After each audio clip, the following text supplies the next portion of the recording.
ہم دشمن اسرائیل اپنے گھنونے منصوبے سے باز نہ آیا۔ امریکہ نے ایران کو مذاکراتی رہنما کے قتل کے اسرائیلی منصوبے سے آگاہ کر دیا۔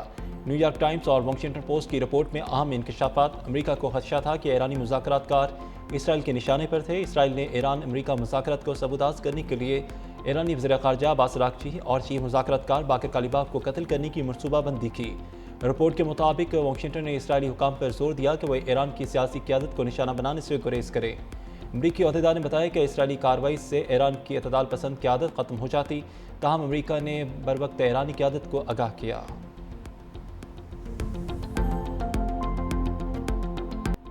وزیراعظم شہباز شریف آج ایران جائیں گے۔ شہید سپریم لیڈر آیت اللہ خامنہ ای کی تعزیتی تقریب میں شرکت کریں گے۔ شہباز شریف ترکی کا دورہ بھی کریں گے۔ شہید آیت اللہ خامنہ ای کی آخری رسومات کا آغاز آج سے ہوگا۔ ایران اور عراق کے 5 بڑے شہروں میں تیاریاں مکمل۔ تہران کے گرینڈ مسلح میں عوام آخری دیدار کریں گے۔ چیئرمین سینٹ سید یوسف رضا گیلانی اعلیٰ سطح وفد کے ہمراہ تہران پہنچ گئے۔ ایرانی حکام نے وفد کا استقبال کیا۔ گورنر خیبر پختونخوا فیصل کریم کنڈی بھی ہمراہ ہیں۔ چیئرمین سینٹ نے ایرانی قیادت، پارلیمان اور عوام سے دلی تعزیت اور پاکستان کی جانب سے مکمل یکجہتی کا اظہار کیا۔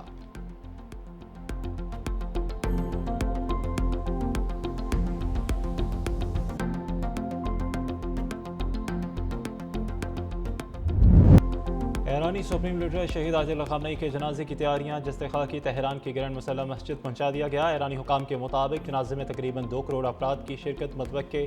ایران کی تاریخ کا سب سے بڑا جنازہ قرار دیا جا رہا ہے۔ علی خامنہ ای کو ان کے آبائی شہر مشہد میں امام رضا علیہ السلام کے روضے کے احاطے میں سپرد خاک کیا جائے گا۔ علی خامنہ ای کی 1 مارچ کو ایران پر امریکی اور اسرائیلی حملوں کے آغاز میں خاندان کے متعدد افراد کے ہمراہ شہید ہوئے تھے۔ حملوں میں ایران کے کئی اعلیٰ حکام بھی جان سے گئے تھے۔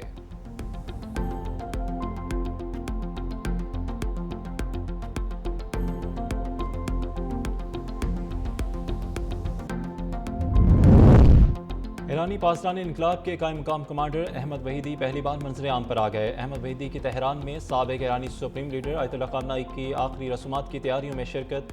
ان کی موجودگی میں سابق سپریم لیڈر کا تابوت جمعرات کی شام جنوبی تہران میں واقع امام خمینی حسینیہ کے قریب تعزیتی مقام پر پہنچایا گیا۔ اعلیٰ ایرانی حکام نے حاضری دے کے خراج عقیدت پیش کیا۔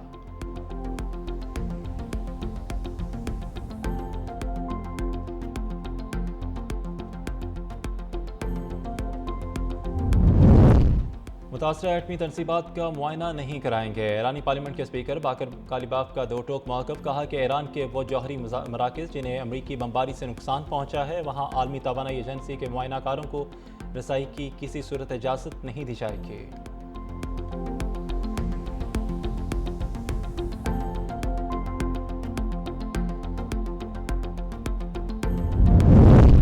اسلام آباد میں میڈیا انفلوئنسرز کے ساتھ اعلیٰ سیکیورٹی عہدیدار کی اہم نشست۔ بھارت سے متعلق مختلف امور پر بریفنگ۔ سیکیورٹی ذرائع کے مطابق بھارت اپنے اندرونی مسائل سے توجہ ہٹانے کے لیے خطے بالخصوص پاکستان میں عدم استحکام پیدا کرنے کی کوشش کر رہا ہے۔ ہندوتوا نظریہ بھارتی ریاست کے سیکولر تشخص کو متاثر کر چکا ہے۔ مقبوضہ کشمیر میں عوام سخت فوجی محاصرے میں زندگی گزار رہے ہیں۔ پاکستان ایک مضبوط، خوشحال اور مستحکم ریاست کے طور پر اپنی ترقی کا سفر جاری رکھے گا۔ بھارتی دباؤ پروپیگنڈے سے معروف نہیں ہوگا۔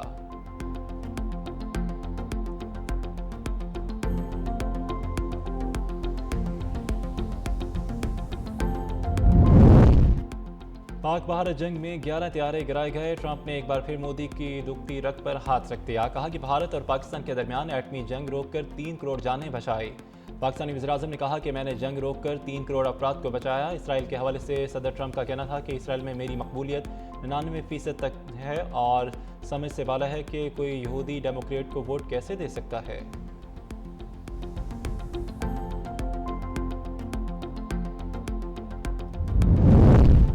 وزیر داخلہ محسن نقوی کی مکہ ریجن کے قائم مقام گورنر شہزادہ سعود بن مشعل بن عبدالعزیز سے ملاقات۔ پاکستان اور سعودی عرب کے تاریخی اور برادرانہ تعلقات کو مزید مضبوط بنانے کے عزم کا اعادہ۔ وزیر داخلہ نے عمرہ اور حج کے بہترین انتظامات پر سعودی حکومت سے اظہار تشکر کیا۔ قائم مقام گورنر نے پاکستان کے ساتھ ہر ممکن تعاون جاری رکھنے کے عزم کا اظہار کیا۔ پاکستان کرکٹ بورڈ اور سعودی عرب کرکٹ فیڈریشن کے معاہدے کو خوش آئند قرار دیا۔ جدہ میں بین الاقوامی معیار کے اسٹیڈیم کی تعمیر کے لیے پی سی بی کے ساتھ بھرپور تعاون کی یقین دہانی کرائی۔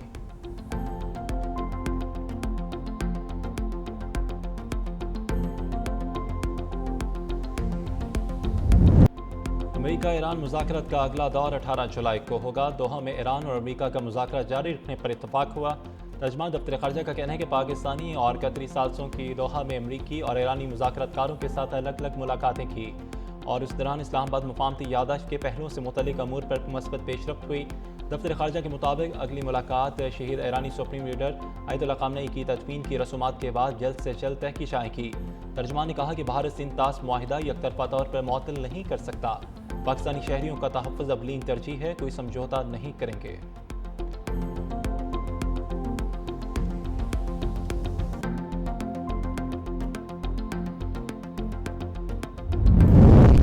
پیپلز پارٹی کے چیئرمین بلال بھٹو زرداری سے پی پی آزاد جموں کشمیر کے صدر چودھری یاسین اور جنرل سیکرٹری فیصل ممتاز راٹھور کی ملاقات۔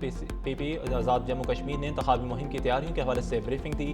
بلال بھٹو نے کہا کہ آزاد کشمیر کے عوام میرے دل کے قریب ہیں۔ انتخابی مہم کے سلسلے میں ہر ضلع میں جاؤں گا۔ مسئلہ کشمیر پر پاکستان پیپلز پارٹی کی بنیاد رکھی گئی تھی۔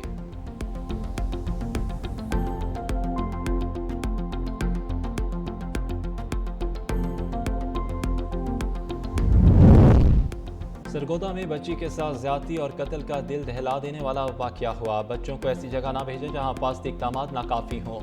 وزیر اعلیٰ پنجاب مریم نواز کا پیغام امن کمیٹی کے اراکین سے خطاب، کہا کہ قومی پیغام امن کمیٹی ملک میں قیام امن کے لیے اہم کردار ادا کر رہی ہے۔ پنجاب میں اقلیتوں کو مکمل تحفظ حاصل ہے۔ تمام ادارے محنت اور دل جمی سے ذمہ داریاں نبھا رہے ہیں۔ تمام مسائل کے علماء کرام اور امن کمیٹیوں کے مزید متحرک ہونے کی ضرورت ہے۔ ارکان امن کمیٹی کی جانب سے پنجاب حکومت کے اقدامات کی تعریف و اعزاز ہے۔ ایران امریکہ ثالثی کا کریڈٹ وزیر اعظم، نائب وزیر اعظم اور فیلڈ مارشل کو جاتا ہے۔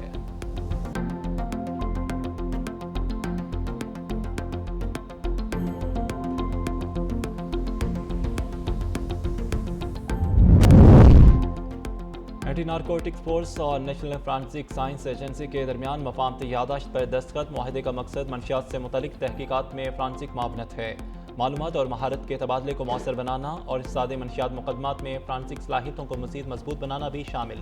ترجمان ANF کے مطابق بین الادارجاتی تعاون سے منشیات اور متعلقہ جرائم کے خلاف کارروائیوں کو مزید مؤثر بنایا جائے گا۔ DGANF نے نیشنل فرانسک ایجنسی کے وفد کا استقبال کیا، قومی سطح پر انسداد منشیات نظام کو جدید اور مضبوط بنانے کے عزم کا اعادہ کیا۔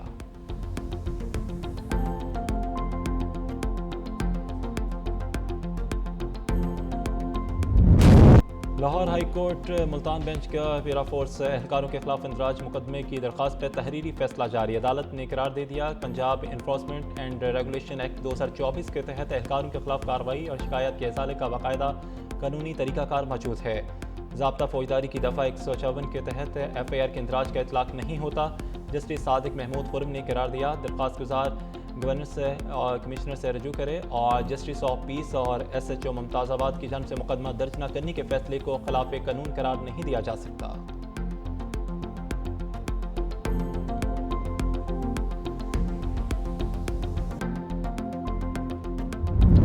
آزاد جموں کشمیر کی تاجر برادری نے کالعدم جوائنٹ ایکشن کمیٹی کا گمراہ کن بیانیہ مسترد کر دیا۔ کاروباری طبقے کا کالعدم انتشاری کمیٹی کی ہڑتال کی کال پر دو ٹوک پیغام، کہا دشمن مارکہ حق کی حزمیت کا بدلہ لینے کے لیے مختلف حربے استعمال کر رہا ہے۔